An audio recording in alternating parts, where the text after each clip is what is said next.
बिस्मिल्लाहिर्रहमानिर्रहीम। अस्सलामु अलैकुम बेटा। जी बेटे, मेरी आवाज़ आप लोगों को आ रही है बेटे? हेलो बेटे, मेरी आवाज़ आ रही, कुछ बताएं ताकि बेटा काम शुरू किया जाए आज का। ओके जी, बिस्मिल्लाह करते हैं बेटा। आज बेटा हम बात करेंगे थर्मोकेमिस्ट्री के लिए। थर्मोकेमिस्ट्री में हमने क्या पढ़ना है, पहले तो ये देखते हैं बेटा। सबसे पहले हमने बेटा देखना है सिस्टम, सराउंडिंग, स्टेट फंक्शन। फिर कुछ डेफिनेशंस हैं, कुछ टर्म्स हैं बेटा थर्मोडायनेमिक्स की, उन्हें देखेंगे। फिर स्टैंडर्ड एंथैल्पी चेंजेस क्या हैं, एनर्जी इन केमिकल रिएक्शन क्या होती है, फिर फर्स्ट लॉ ऑफ थर्मोडायनामिक्स, उसके बाद एंथैल्पी और हैज़ेस लॉ। ये हमारा टोटल ओवरऑल कंटेंट है। मैं इजी वर्ड में बोलूँ बेटा, पूरा चैप्टर ही शामिल है इस, ये हमारे एमडी कैट के लिए जी। इसके लर्निंग ऑब्जेक्टिव बिल्कुल वही जो मैंने ऊपर कंटेंट शो कर दिया है, ये सारा एमडी कैट के सिलेबस में से लिया गया जी। नहीं बेटा, बिस्मिल्लाह करता हूँ मैं। Thermochemistry is basically the branch in which we study the heat changes involved in a chemical reaction. बेटा जब भी कोई केमिकल रिएक्शन होगा, या एनर्जी रिलीज होती है या एनर्जी एब्जॉर्ब होती है, उसकी जो स्टडी को बेटा हम बोलते हैं थर्मोकेमिस्ट्री। बेटा एनर्जी के ऐसे यूनिट्स हमारे पास जॉल होते हैं, हम जॉल या किलो जॉल इस्तेमाल कर सकते हैं। ये इसके सिस्टम इंटरनेशनल यूनिट्स कहलाएंगे, दैट इज जॉल। अच्छा जी, इसके बाद अगर हम बात करें बेटा ईएमसी के आज के पिछले सलाह में, what is the SI unit for the energy, that is जॉल। बेटा जैसे मैंने भी बात की कि एनर्जी के रेफरेंस से, हीट चेंज के रेफरेंस से रिएक्शंस दो तरह के होते हैं, one are exo, other are endo. बेटा एक छोटा सा ब्रीफ सा इनमें कंपैरिजन है, ये बिल्कुल एमसीक्यू बेस आ सकता है, ये आपको टेबल वैसे आता है लेकिन बेटा एक दफ़ा बस गो थ्रू कर लीजिएगा। नंबर वन, एक्सो रिएक्शंस वो है जिनमें हीट इवॉल्व होती है, यानी रिलीज होती है। ऑन दी कंट्रास्ट एंडो में एब्जॉर्ब होगी। बेटा यहाँ पर रिएक्टेंट के हीट कंटेंट प्रोडक्ट से ज़्यादा है। क्या मतलब इस बात का, जरा गौर से देखिए बेटा। अगर मैं कहूँ ये एक्सो रिएक्शन की बात है बेटा, ये इसका एनर्जी प्रोफाइल है, तो आप देख सकते हैं ये एक्सो रिएक्शंस में बेटा रिएक्टेंट्स हाई एनर्जी पर, प्रोडक्ट्स लो एनर्जी पर, और ये जो स्मॉल अमाउंट ऑफ एनर्जी बेटा जिसको हम बोलते हैं एनर्जी ऑफ एक्टिवेशन, और ये जो बेटा अमाउंट ऑफ एनर्जी है that is said to be delta H and it's is taken as negative. तो बेटा याद रखना, एक्सो रिएक्शन में रिएक्टेंट के हीट कंटेंट प्रोडक्ट से ज्यादा हैं, जबकि in case of endothermic reactions आप देखेंगे बेटा यहां पर मामला कुछ डिफरेंट है जी। यहाँ पे reactants are low energy, products are high energy, और ये बेटा जो बड़ी सी एनर्जी यहाँ से लेके यहाँ तक, this is said to be energy of activation, और यहाँ से लेके यहाँ तक जो this is delta H, it is given a positive sign जी। तो बेटा दूसरी बात होगी कि इसे हम नेगेटिव साइन, इसे हम पॉजिटिव साइन देते हैं। अच्छा यहाँ पर एक्सो रिएक्शंस बेटा आमतौर पर रिएक्शंस में कुछ बॉन्ड टूट रहे होते हैं, कुछ बॉन्ड बन रहे होते हैं। याद रखना, बॉन्ड फॉर्मेशन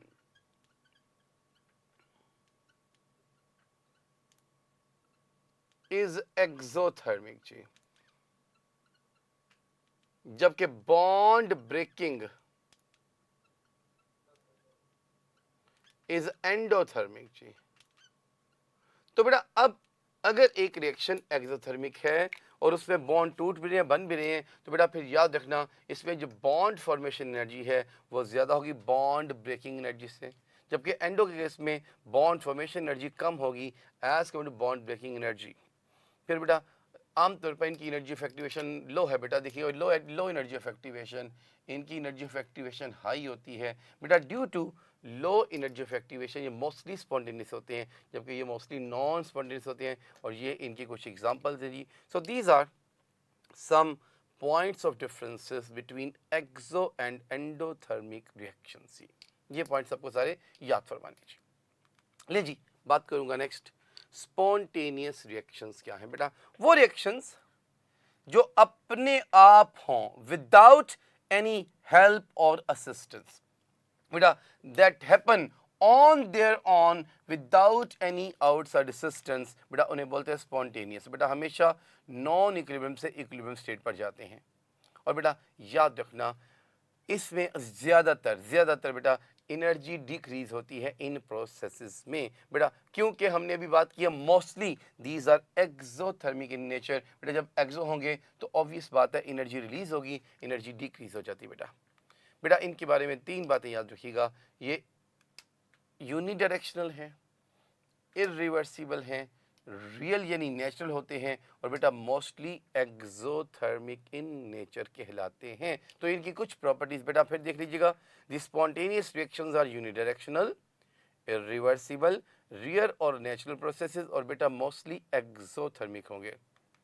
अच्छा, इसकी एग्जांपल्स देंगे बेटा, जैसे पानी का फ्लो हाई लेवल से लो लेवल पे आना, it is an spontaneous process. बेटा न्यूट्रलाइजेशन बिटवीन स्ट्रॉन्ग एसिड और strong base, it is again a spontaneous reaction. बस आपको रिएक्टेंट को मिक्स करना है, रिएक्शन खुद ब खुद होगा, आपको किसी मदद की जरूरत नहीं पड़ेगी जी।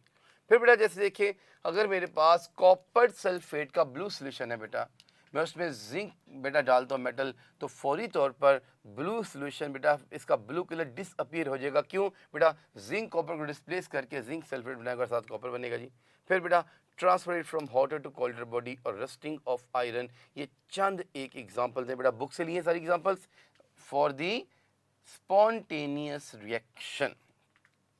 अच्छा, एक बहुत ही इंपॉर्टेंट क्वेश्चन इसके रेफरेंस से बात करूंगा, बर्निंग। बेटा बर्निंग के वर्ड के साथ कई मरतबा क्वेश्चन एंट्रेंस में आ चुका। अब बर्निंग वो चाहे कोल की कहे, चाहे कैंडल की कहे, चाहे वुड कहे, चाहे हाइड्रोकार्बन कहे, बेटा कुछ भी चारों में से कुछ वर्ड भी यूज कर सकता है बेटा। बेटा इन किसी भी चीज की बर्निंग है यार, कोई भी और वर्ड भी यूज कर सकता है बेटा। Burning is always spontaneous. आप कहेंगे सर ऐसा क्यों? इसको आग लगानी है बेटा, खुद ब खुद तो नहीं लग जाएगी, हमें इसे आग लगानी पड़ेगी बेटा। जैसे कोयले को, कोल को आग लगाते हैं बारबेक्यू करने के लिए, बेटा खुद ब खुद तो नहीं आग लगती उसको, हमें बेटा आग लगानी पड़ती। लेकिन बेटा एक दफा आग लग गई, अब बेटा दोबारा आपको बार बार उससे जलाने की जरूरत नहीं है, बस वंस स्टार्टेड बेटा it happens on its own. तो बेटा बर्निंग एक ऐसा स्पॉन्टेनियस रिएक्शन है जिसे शुरू होने के लिए हमें एनर्जी या स्पार्क की जरूरत है, but once started it happen on its own जी बेटा, टिल एंड जी। तो याद रखना, ऐसे प्रोसेसेस भी स्पॉन्टेनियस कहलाते हैं जिन्हें शुरू करने के लिए हमें कुछ एनर्जी देनी पड़ती है, लेकिन बेटा जैसे ही ये शुरू हो जाते हैं तो फिर एंड तक खुद ब खुद होते हैं विदाउट एनी हेल्प। सो बर्निंग एक ऐसा ही स्पॉन्टेनियस प्रोसेस है जी।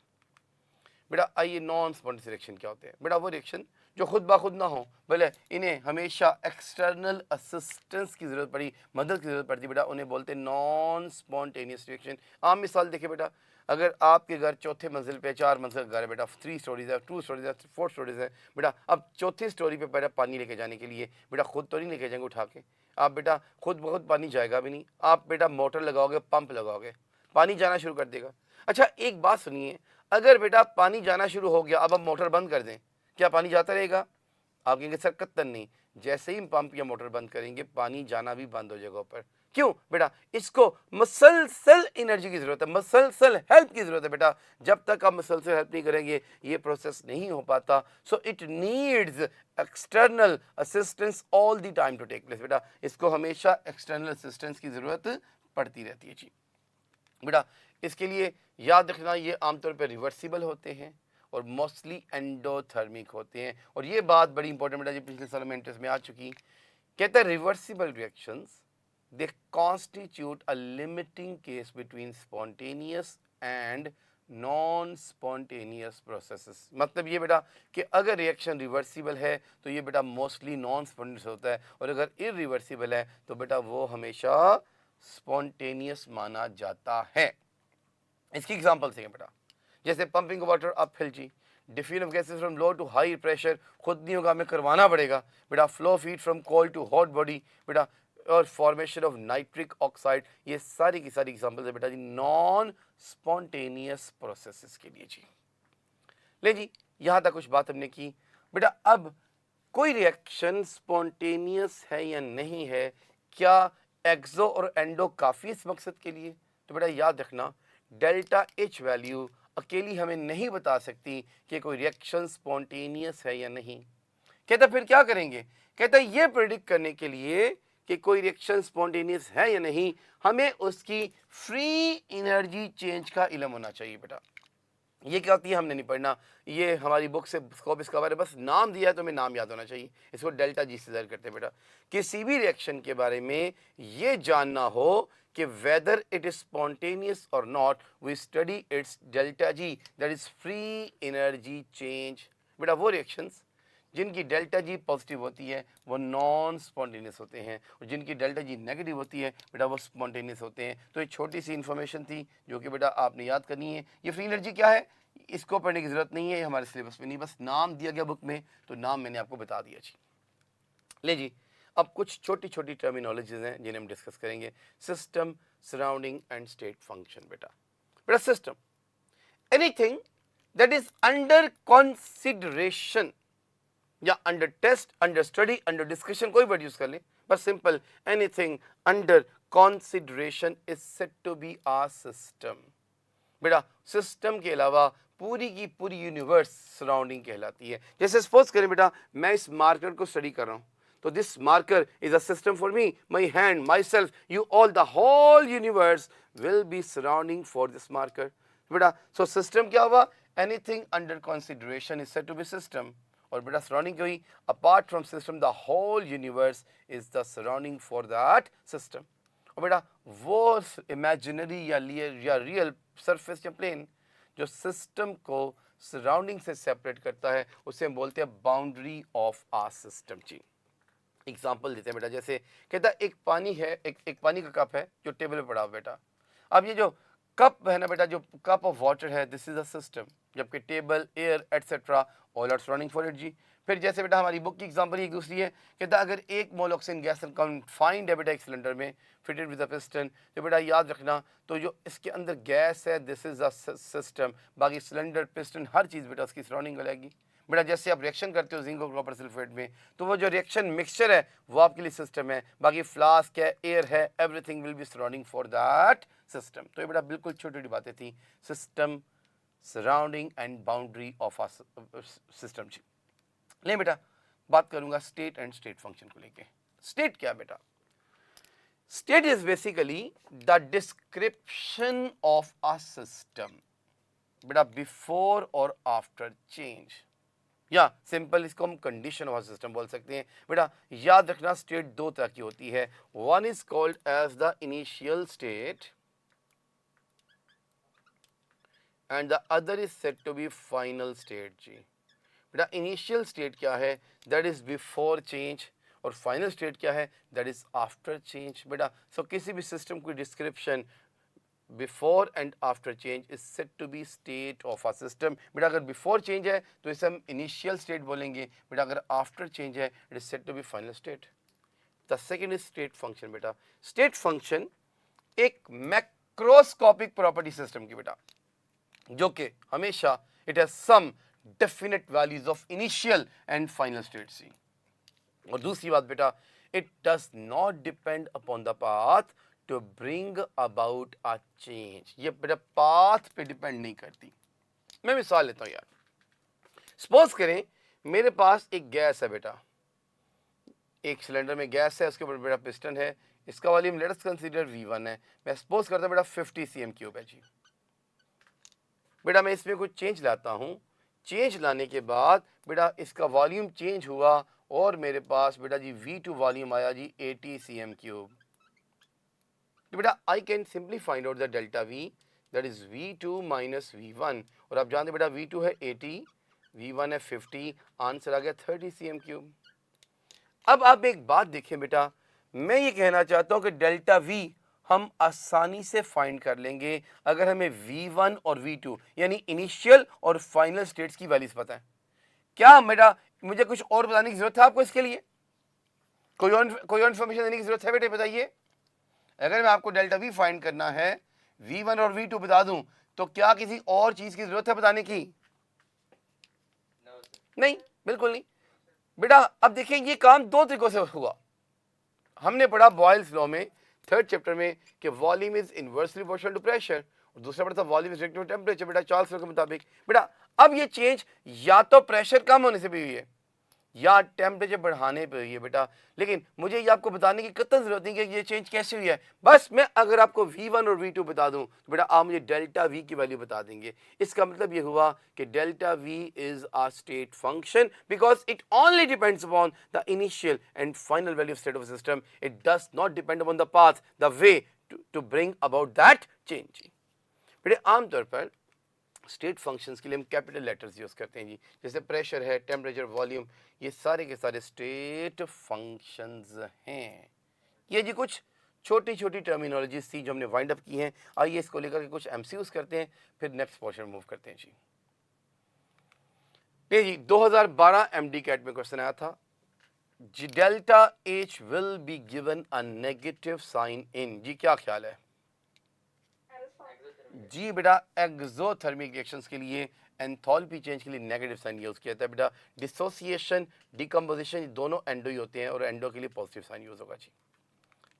नेक्स्ट देखिए बेटा, if an endothermic reaction takes place in a container rapidly the temperature of surrounding, ये बेटा बुक की एक्सरसाइज का सवाल है, ये एफएससी में कई दफा आ चुका है, टेस्ट में भी कई दफा आ चुका। जवाब मुझे जल्दी से बता दें बेटे। जी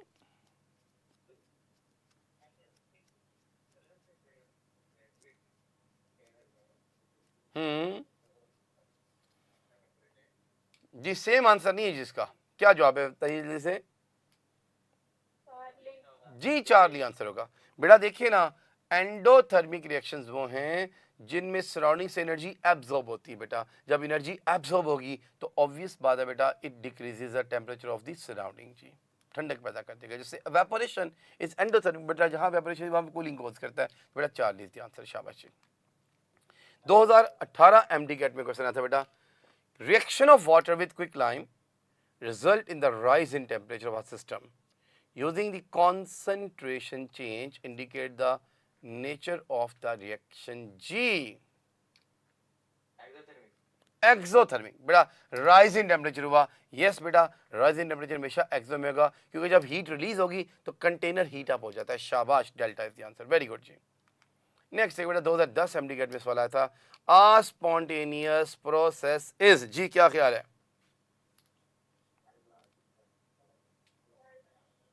जी डेल्टा, शाबाश डेल्टा बेटा, सारी बातें करेक्ट हैं। यूनिडायरेक्शनल रिवर्सिबल वही बातें हम लिखी हैं जी, मैंने तीनों बातें पढ़ाई थी, यूनिडायरेक्शनल, इरिवर्सिबल, रियल और बेटा नेचुरल प्रोसेस है, तो वही बातें बेटा घुमा फिरा के कहीं ऑल ऑफ दीज आंसर, शाबाशी। आइए 2013 एमडी गेट में क्वेश्चन आया था बेटा, reactants have high energy than products in, जी ग्राफ भी बने हुए आपके सामने, जल्दी बता दें। एक्सोथर्मिक रिएक्शन, शाबाश जी बेटा। तो ये हमारे पास कुछ एमसीक्यूज हो गए जी। आइए मैं नेक्स्ट कॉन्सेप्ट की तरफ मूव करने जा रहा हूं, that is internal energy. Internal energy is basically the sum of all the energies in a system. बेटा एक सिस्टम में बहुत सी एनर्जी हो सकती है, इलेक्ट्रॉन की, प्रोटॉन की, न्यूट्रॉन की, न्यूक्लियस की, बाइंडिंग एनर्जी वगैरह वगैरह वगैरह वगैरह। बेटा मैं अगर तमाम एनर्जीज को जमा कर लूं, उन सब का सम कहलाएगा इंटरनल एनर्जी। हमारी किताब कहती है बेटा, एनर्जी कोई भी हो दो ही तरह की हो सकती है, या तो काइनेटिक एनर्जी या पोटेंशियल एनर्जी होगी। तो मैं कहूंगा कि internal energy is the sum of all the kinetic energies and all the potential energies of a system. बेटा किसी भी सिस्टम की सारी काइनेटिक एनर्जीज को जमा कर लो, सारी पोटेंशियल एनर्जीज को जमा कर लो, उनका जो सम होगा that is said to be internal energy. और बड़ी इंपॉर्टेंट बात आ गई बेटा, हम किसी भी सिस्टम के लिए इंटरनल एनर्जी को कैलकुलेट नहीं कर सकते। It is not measurable, it can not be calculated जी। बेटा फिर क्या मेजर कर सकते हैं? We can determine the change in internal energy. बेटा हम चेंज फाइंड कर सकते हैं, हम किसी सिस्टम के लिए उसकी इंटरनल एनर्जी मेजर नहीं कर सकते। सो बेटा सिंपल बात करूंगा, internal energy is not measurable, but what is measurable? That is a change in internal energy. मैं पूरी स्टेटमेंट हो रहा हूं, गौर से सुनिएगा, बुक की लाइन है बेटा, कहता है we can find out, we can determine the change in internal energy in terms of heat change, in terms of heat change for a change in state of a system। बेटा हम जब भी delta E find करेंगे heat change की शक्ल में करेंगे, और कब बेटा? In terms of the change in state of a system. बेटा जब भी सिस्टम की स्टेट चेंज करेंगे तब हम ये फाइंड कर सकते हैं, वैसे हम इसको डिटरमिन नहीं कर सकते। सो मैं कहूंगा बेटा internal energy cannot be determined, but we can determine the change in internal energy. आप कहेंगे सर क्यों मैं ये नहीं कर सकता भी, इसमें कौन सी तकलीफ है? बेटा जब मैं पढ़ता था एफएससी में तो ये सवाल मैंने भी अपने उस्ताद से किया था और उस्ताद साहब ने फरमाया था कि बेटे अभी साइंस और टेक्नोलॉजी ने इतनी तरक्की नहीं की कि कोई ऐसी मशीन बना सके, कोई ऐसा इंस्ट्रूमेंट बना सके जो किसी सिस्टम की सारी एनर्जीज का पता लगा के उसको बेटा जमा कर दे. It is not possible up till now जी. देखिए इसके बाद जो छोटी छोटी टर्मिनोलॉजीज हैं बेटा, वेज ऑफ ट्रांसफरिंग एनर्जी. बेटा दो वेज हैं एनर्जी ट्रांसफर के टू और from the system. One is the heat, other is the work जी.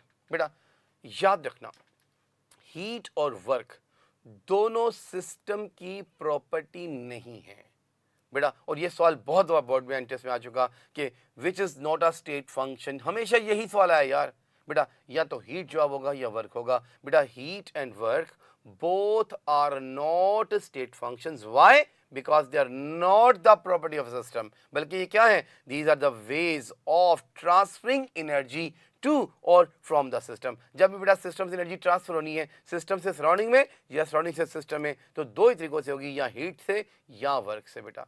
अब हीट क्या बेटा? Heat is basically quantity of energy that flows across the boundary of a system during the change in its state, due to the change in temperature, difference in temperature. बेटा इसे बोलते हैं heat.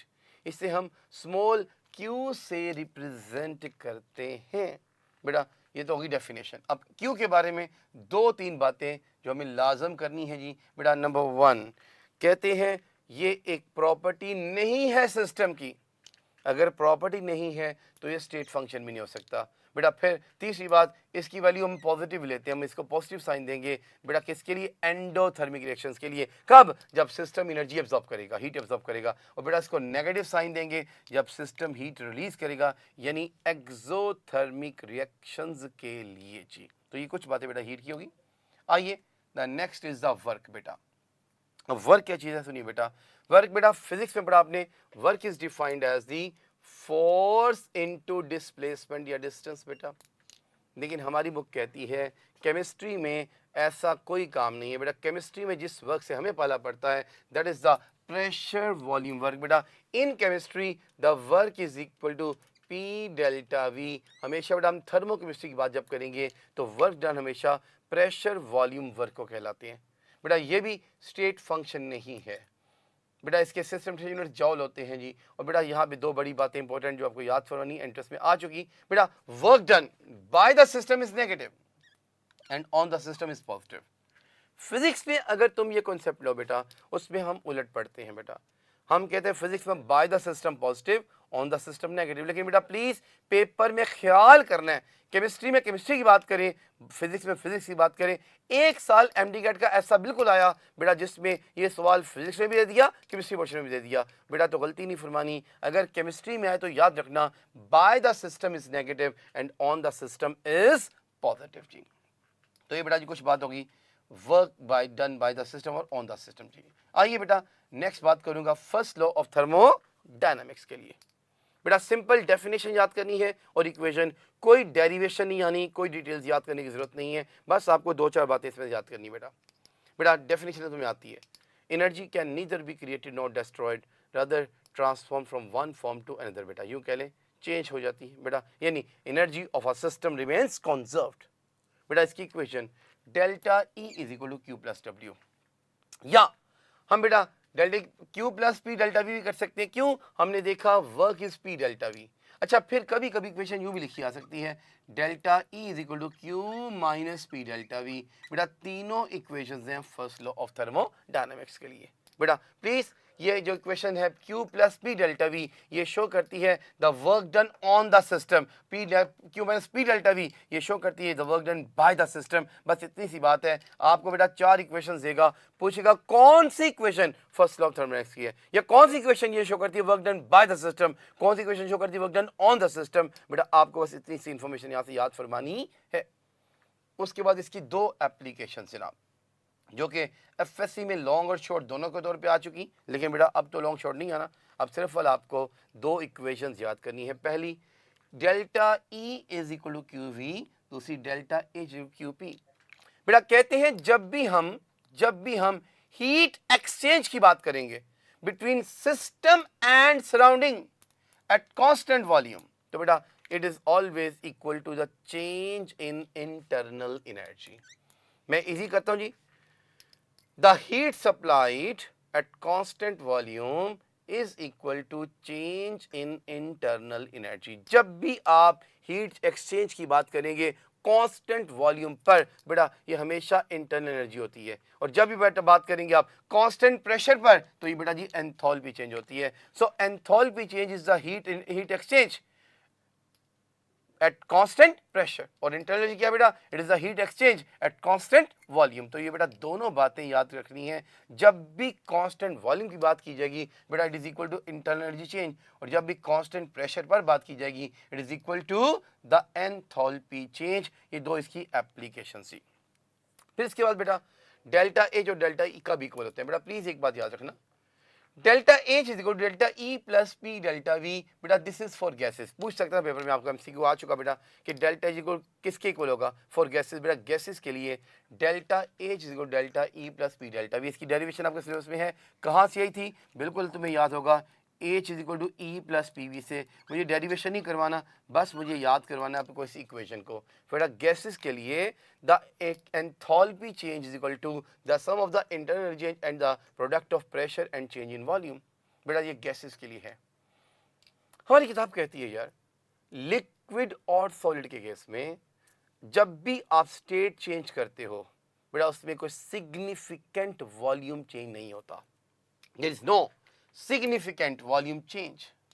तो बेटा इसका मतलब हुआ कि जब वॉल्यूम चेंज नहीं हुआ तो डेल्टा वी जीरो हो गया. जब ये फैक्टर जीरो हो गया तो मैं कहूँगा अब इस केस में delta H is approximately equal to delta E. तो बेटा किसके लिए? सिर्फ और सिर्फ लिक्विड्स और सॉलिड्स के लिए internal energy change is equal to the enthalpy change. Why? Because the change in state does not cause any significant volume change. तो ये बेटा कुछ बातें होंगी जी फर्स्ट लॉ ऑफ थर्मोडायनामिक्स को लेके. आइए एक दो एमसीक्यूज लेते हैं, फिर मैं इस चैप्टर के मोस्ट इंपोर्टेंट पोर्शन की तरफ मूव करने वाला हूँ जहाँ से हर साल लाजम सवाल आता है जी. तो आइए बेटा पहले एमसीक्यू लेते हैं एक दो. ये जवाब आप देंगे मुझे. First law of thermodynamics directly correspond to which of the following जी? क्या ख्याल है?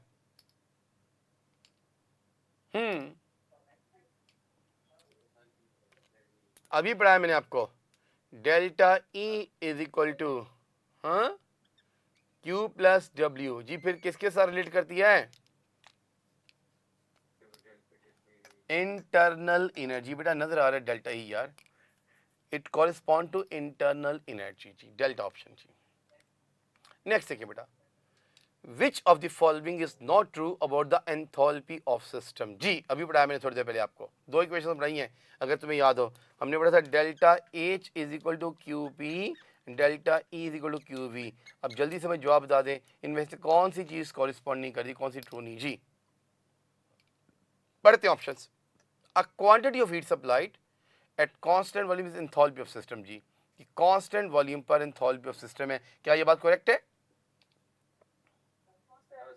जी तो ये आंसर होगा बेटा, क्योंकि बेटा जब भी कांस्टेंट वॉल्यूम की बात करेंगे it is equal to internal energy change. तो यही बेटा इसमें इनकरेक्ट है, बाकी सारी बातें करेक्ट हैं जी. नेक्स्ट देखिए जी, the change in heat energy of a chemical reaction at constant temperature and pressure is called. Heat energy को बेटा हम क्या बोलते हैं जनाब? जल्दी से बोले. कांस्टेंट टेम्परेचर एंड प्रेशर बेटा इससे बोलते हैं enthalpy of a system. Definition enthalpy की जी. एंथैल्पी बेटा नेक्स्ट देखिए बेटा, एंथैल्पी जो मैंने पढ़ाया बेटा it is the sum of internal energy and the product of pressure and volume. ये एक स्टेट फंक्शन है, इसकी बेटा जॉल में मेजरमेंट होती है और it is not possible to measure enthalpy. बेटा बिल्कुल जैसे हमने यहाँ बात की इंटरनल एनर्जी को लेके, तो कहते हैं enthalpy is also not measurable. बेटा what we can measure? The change in enthalpy for a change in state of a system in terms of heat change. तो यहाँ तक बेटा जी ये मेरा पहला पड़ाव खत्म हो गया. मुझे बोर्ड रेस करवाना है. अब मैं इसके नेक्स्ट क्वेश्चन से फिर मूव करता हूँ जी. बस एक मिनट को अफवा करेंगे तक बेटा फिर मिलते हैं जी इंशाल्लाह. ओके बेटे वेलकम बैक जी. ले बेटा जी इस चैप्टर का मोस्ट इंपोर्टेंट पोर्शन आ गया. वैसे पहला भी इंपॉर्टेंट था लेकिन ये ज़्यादा इंपॉर्टेंट है. यहाँ से बेटा क्वेश्चन बहुत बार बनते हैं, आसान कॉन्सेप्ट्स हैं, ज़रा गौर से सुन लीजिएगा. बेटा जी that is the enthalpy of reaction.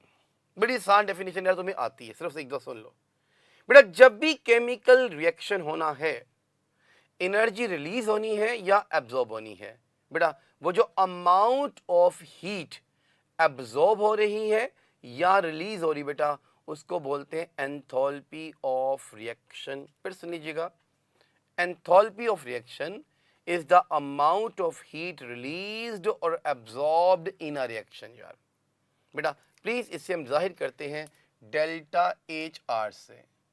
लेकिन अगर मैं यही काम स्टैंडर्ड कंडीशंस पर करा दूं तो इसे बोलेंगे स्टैंडर्ड एंथैल्पी ऑफ रिएक्शन। ये जो डिग्री का साइन है बेटा, ये स्टैंडर्ड स्टेट को शो करता है। अब फिर डेफिनेशन क्या हुई स्टैंडर्ड एंथैल्पी ऑफ रिएक्शन की? कहता है it is the amount of heat released or absorbed in a chemical reaction at standard conditions। Standard conditions पर जी बेटा। और स्टैंडर्ड कंडीशंस क्या है? दैट इज 25 डिग्री सेंटीग्रेड यानी 298 kelvin and 1 atmospheric pressure. This is the set of standard conditions for the chemical reaction. बेटा enthalpies मुख्तलिफ तरह की होती हैं। जैसे मैं मिसाल लेता हूँ बेटा, first is enthalpy of formation. बेटा एंथैल्पी ऑफ फॉर्मेशन को हम लोग डेल्टा एच एफ नॉट से जाहिर करते हैं। अच्छा, पेपर में 12 दफा क्वेश्चन आ चुका है एमडीकेट में इंटरेस्ट में बेटा कि कौन सी एंथैल्पी एक्सो है कौन सी एंडो है, ये आपको याद होना चाहिए बेटा। एंथैल्पी और formation it may be exothermic और इट मे बी एंडोथर्मिक। बेटा ये एक्सो भी हो सकती है, ये एंडो भी हो सकती है क्या? ये बुक में डेफिनेशन है, यहां भी लिखिए, आप नोट कर सके, सब समझ लें मुझसे। It is the amount of heat released or absorbed when 1 mole of a compound is formed from its elements। बेटा जब भी किसी कंपाउंड का 1 मोल अपने एलिमेंट से बनता है तो जो हीट रिलीज होगी या एब्सॉर्ब होगी उससे बोलेंगे एंथैल्पी ऑफ फॉर्मेशन।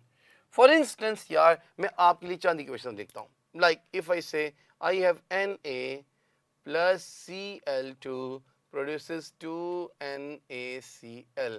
बेटा दिस इज द इक्वेशन 1। एक और इक्वेशन लिखता बेटा, जैसे मैं कहता हूं जी H2 plus O2 produces H2O। बेटा यहां मैं इक्वेशन लिखता हूं जनाब, इसमें carbon plus oxygen making carbon dioxide. बेटा क्या ख्याल है अगर मैं आपसे पूछूं इनमें से कौन सी इक्वेशंस हैं जो एंथैल्पी ऑफ फॉर्मेशन के लिए यूज कर सकते हैं या उसको रिप्रेजेंट करते हैं जी? क्या ख्याल है बेटा? अगर मैं कहूँ दिस इक्वेशन 1 2 3 तो कौन सी इक्वेशन होगी जनाब फॉर एंथैल्पी ऑफ फॉर्मेशन? क्या सारी होंगी? जवाब दें। विच equation represent the enthalpy of formation? तुम लोग की आवाज नहीं आ रही मुझे यार।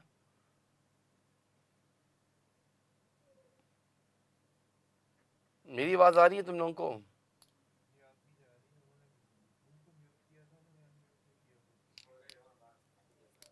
जी अच्छा, थर्ड इक्वेशन। बेटा पहली दूसरी क्यों नहीं? फर्स्ट और सेकंड क्यों नहीं बेटी?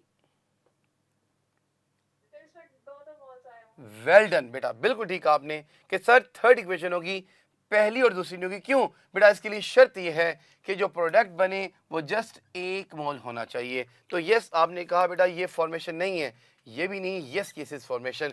हाँ ये फॉर्मेशन है जरूर लेकिन 2 मोल्स के लिए, लेकिन हम हमेशा एंथैल्पी फॉर्मेशन के लिए 1 मोल यूज करेंगे। हाँ अगर मैं इस इक्वेशन को बेटा चेंज कर दूं, इसकी ये लिख दूं Na plus half Cl2 produces NaCl। बेटा अब ये भी एंथैल्पी फॉर्मेशन को जाहिर कर रही है। बेटा अगर मैं इसकी जगह पे ये लिख दूं H2 plus half O2 produces H2O, बेटा अब ये भी एंथैल्पी फॉर्मेशन को जाहिर करेगी। सो एंथैल्पी ऑफ फॉर्मेशन के लिए आप लोगों ने याद रखना है बेटा the compound formed it must be only 1 मोल, पहली शर्त। और दूसरी शर्त है बेटा कंपाउंड को अपने एलिमेंट्स से मिलकर बनना है यार, अंडर स्टैंडर्ड कंडीशंस। आइए जी, the next type of enthalpy is the enthalpy of atomization. जी बेटा एंथैल्पी ऑफ एटमाइजेशन के बारे में याद रखिएगा, this is represented by delta H80 naught. बेटा ये हमेशा बस एंडोथर्मिक होगी, it is only endothermic in nature, सिर्फ एंडो होती है बेटा। अब ये क्या है? किसी भी एलिमेंट से उसके 1 मोल गैसियस एटम्स बनाने के लिए बेटा जितनी एनर्जी चाहिए, बेटा जितनी एनर्जी एब्जॉर्ब होती है, that is said to be enthalpy of atomization. मैं मिसाल लेता हूं बेटा इसके लिए। लेट्स कंसीडर आई से आई हैव बेटा सोडियम एलिमेंट जी, बेटा इसको एनर्जी देता हूं, ये बंदा सोडियम गैसियस एटम जी, तो इस एनर्जी को बोलेंगे एंथैल्पी ऑफ एटोमाइजेशन। बेटा जैसे मैग्नीशियम मेरे पास बेटा अपनी एलिमेंटल फॉर्म से बेटा गैसियस फॉर्म में चला गया, एटॉमिक फॉर्म में, बेटा it's said to be enthalpy of atomization. अच्छा मुझे बताइएगा, अगर मेरे को मेरे पास ऑक्सीजन है, ये इसकी एलिमेंटल फॉर्म, बेटा मैं से इसके गैसियस एटम्स बनाता हूं, will it represent the enthalpy of atomisation? क्या ये एंथैल्पी ऑफ एटोमाइजेशन को बेटा रिप्रेजेंट कर रहा है? बोले बोले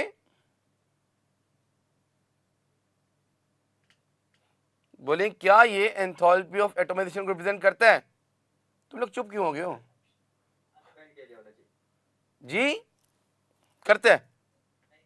नहीं करता, बिल्कुल नहीं करेगा। क्यों बेटे? यहां पर जो एटम्स बनने हैं उसका 1 मोल बनना चाहिए। तो अगर मैं इस इक्वेशन को जगह ये लिख दूं, हाफ O2 प्रोड्यूसेस बेटा जी O, बेटा yes now it is representing the enthalpy of atomisation. तो बेटा शर्त फिर क्या हुई कि जो एटम्स बनेंगे बेटा वो 1 मोल गैसियस एटम बने चाहिए फ्रॉम द एलिमेंट जी।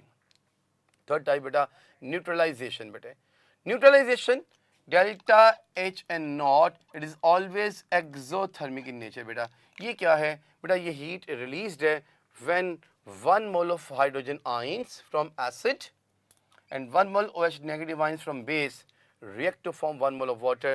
बेटा इस एनर्जी को बोलते हैं एंथैल्पी ऑफ न्यूट्रलाइजेशन। बेटा 1 mole H positive ions, 1 mole OH negative ions, बेटा they produce 1 mole of water.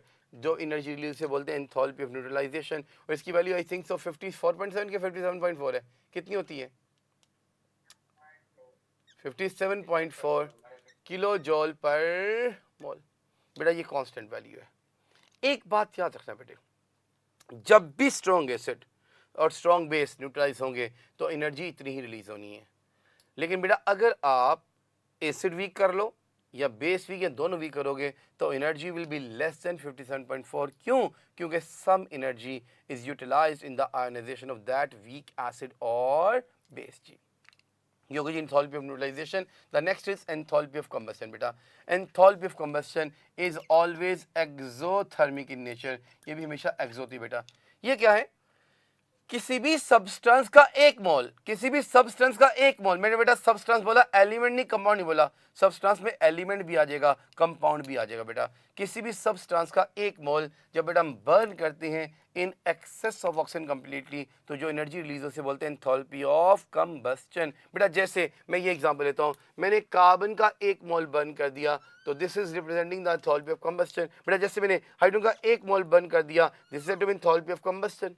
बेटा जैसे मैं मिसाल लेता हूँ, मीथेन का 1 मोल बर्न कर दो बेटा, तो बेटा हमारे पास बनेगा कार्बन डाइऑक्साइड और साथ बनेगा जी वाटर। बेटा इसमें जो एनर्जी रिलीज होगी that is said to be enthalpy of combustion. तो याद रखना बेटा एंथैल्पी ऑफ कंबस्शन की शर्त क्या है कि जो चीज़ बर्न करनी है उसका 1 मोल होना चाहिए, 1 मोल से ज़्यादा नहीं होना चाहिए जी। तो इसे बोलते हैं एंथैल्पी ऑफ कंबस्शन। नेक्स्ट देखिए बेटा द एंथैल्पी ऑफ सॉल्यूशन। बेटा ये क्या है? जब भी किसी सब्सटेंस का 1 मोल लेकर के आप उसका सॉल्यूशन बनाएं और इतना सॉल्वेंट डालें कि फर्दर हीट चेंज डिटेक्ट ना कर सकें, तो जितनी एनर्जी रिलीज होगी या एब्जॉर्ब होगी वो कहलाएगी इसकी एंथैल्पी ऑफ सॉल्यूशन। बेटा तो ये एंथैल्पी ऑफ सॉल्यूशन जो है ना बेटा ये एक्सो भी हो सकती है, ये एंडो भी हो सकती है।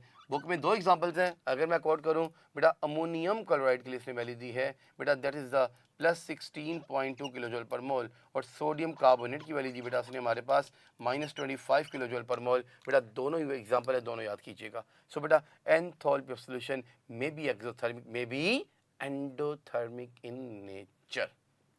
चलिए जी यहाँ पे एक छोटा सा ब्रेक लूंगा ताकि मैं बोर्ड इरेज कर सकूं, फिर इंशाल्लाह हम लास्ट टॉपिक हेल्थ लॉ पे इंशाल्लाह मूव करने लगे हैं जी। ओके बेटे वेलकम बैक जी। लो बेटा जी टॉपिक है हमारे पास measurement of enthalpy of reaction. बेटा याद रखिएगा एंथैल्पी ऑफ रिएक्शन को डायरेक्टली मेजर करने के लिए हमेशा कैलोरीमीटर्स यूज किए जाते हैं। बेटा 2 तरह के कैलोरीमीटर, एक ग्लास दूसरा बम कैलोरीमीटर। आइए इस पे कोई लॉन्ग नोट नहीं आना, बस चंद बातें याद कीजिएगा यार। बेटा ग्लास क्लोरीमीटर का पर्पस क्या है? It is used to measure the value of delta H. बेटा डेल्टा एच वैल्यू फाइंड करने का काम आता है।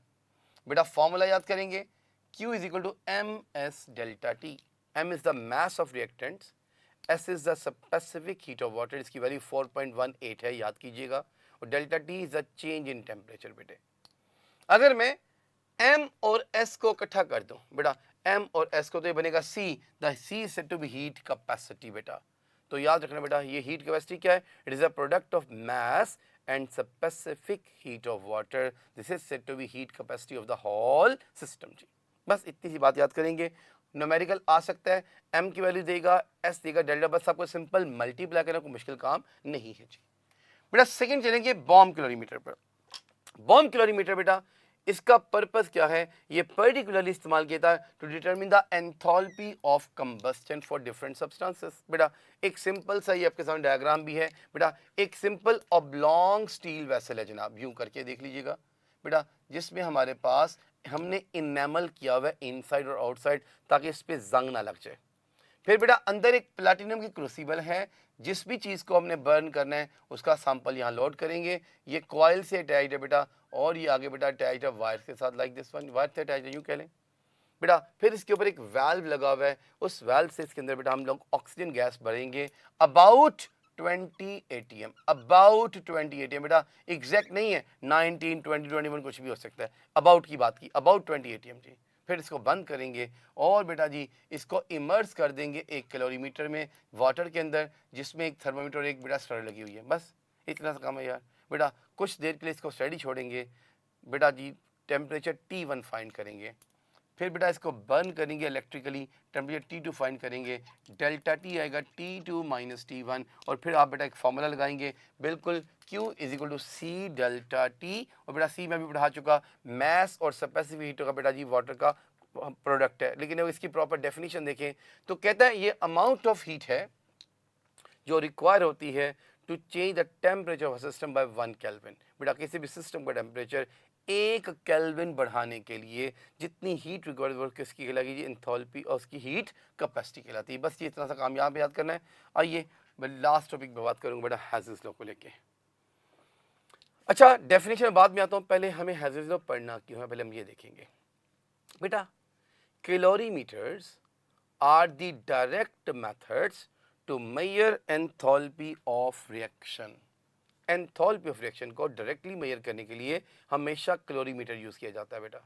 लेकिन बहुत से रिएक्शन केमिस्ट्री में ऐसे बेटा जिनको हम लोग डायरेक्टली एंथैल्पी फॉर्मेशन मेजर नहीं कर सकते। जैसे कार्बन टेट्राक्लोराइड की बात करूं तो बेटा कार्बन टेट्राक्लोराइड के बारे में कहता है हम इसकी enthalpy of formation directly measure नहीं कर सकते। क्यों नहीं कर सकते? कहता है एक बात, ये कभी भी कार्बन और क्लोरीन के मिलने से नहीं बनता, और दूसरा ना ही ये अपने एलिमेंट्स में इजीली डिकम्पोज होता है। बेटा इस वजह से हम कार्बन टेट्राक्लोराइड की एंथैल्पी फॉर्मेशन फाइंड नहीं कर सकते।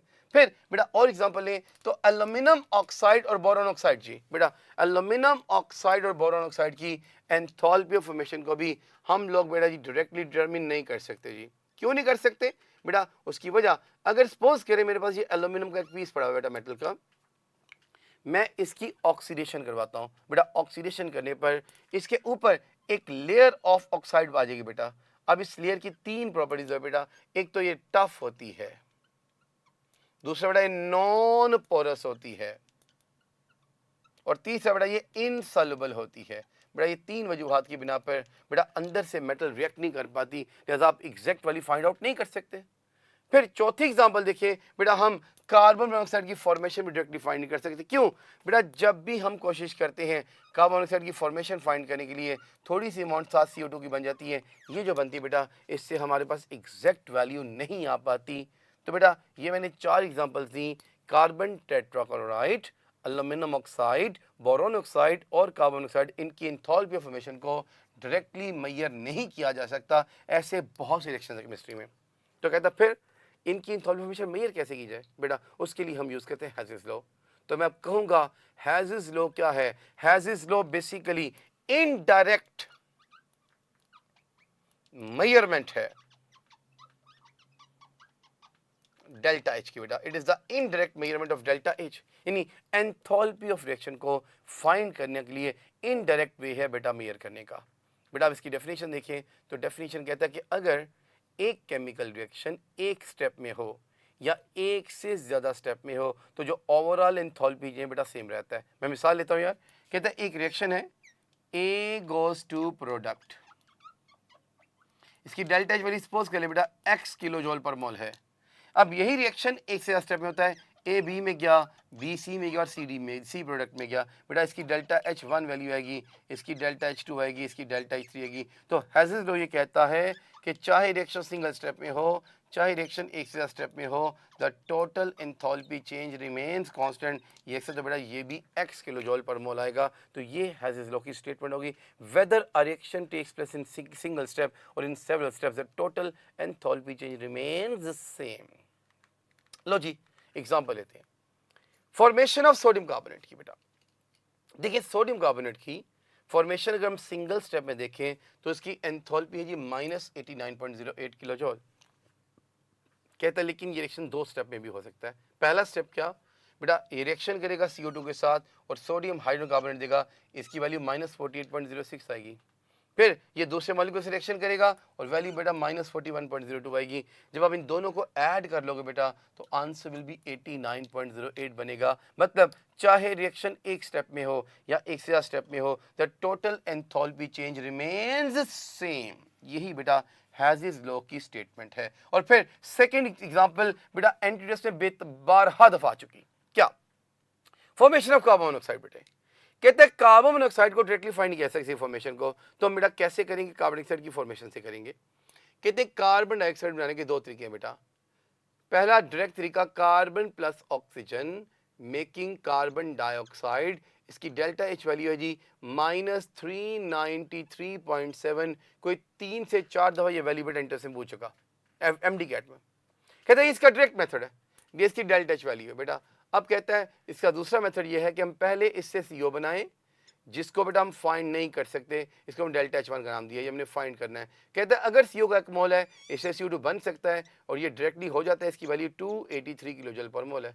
अब हेज़ल्स लॉ के मुताबिक बेटा अगर मैं यहाँ पे वैल्यू पुट करूँ तो delta H equal delta H1 plus delta H2 बेटा। तो डेल्टा H मेरे पास डेल्टा H1 जो आएगा that will be equal to -393.7 plus 283, answer है -110 किलो जॉल पर मोल। तो यूं बेटे आपने देखा कि हम हेज़ल्स लॉ की मदद से हमने जो चीज़ नहीं फाइंड हो सकती हमने इनडायरेक्टली फाइंड कर ली। तो तीन वैल्यूज, एक ये, दूसरी ये और तीसरी ये तीनों बेटा एंटीटेस्ट में आ चुकी हैं, आपको याद होनी चाहिए। आखिरी बात करूंगा आज की बेटा, दैट इज बॉर्न-हेबर्ट साइकिल जी। बेटा Born Haber cycle is a special application of हेज़ल्स लॉ। ये कहता है enthalpy change in a cyclic process is zero. इसका मकसद क्या बेटा, इसका मकसद लैटिस एनर्जी कैलकुलेट करना है बाइनरी आयोनिक कंपाउंड्स के लिए।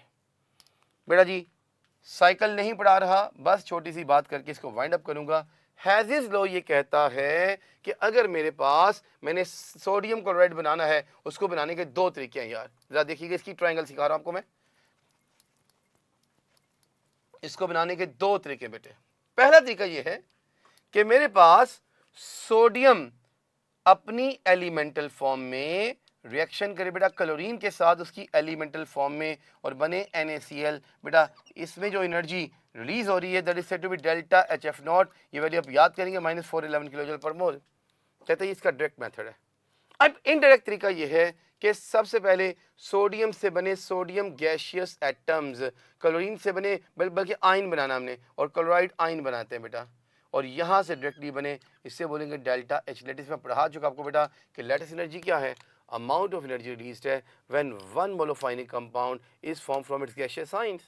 कहता है ये जो टोटल एनर्जी डेल्टा H0 यहाँ पे लगी उसे डेल्टा H0 का नाम दिया।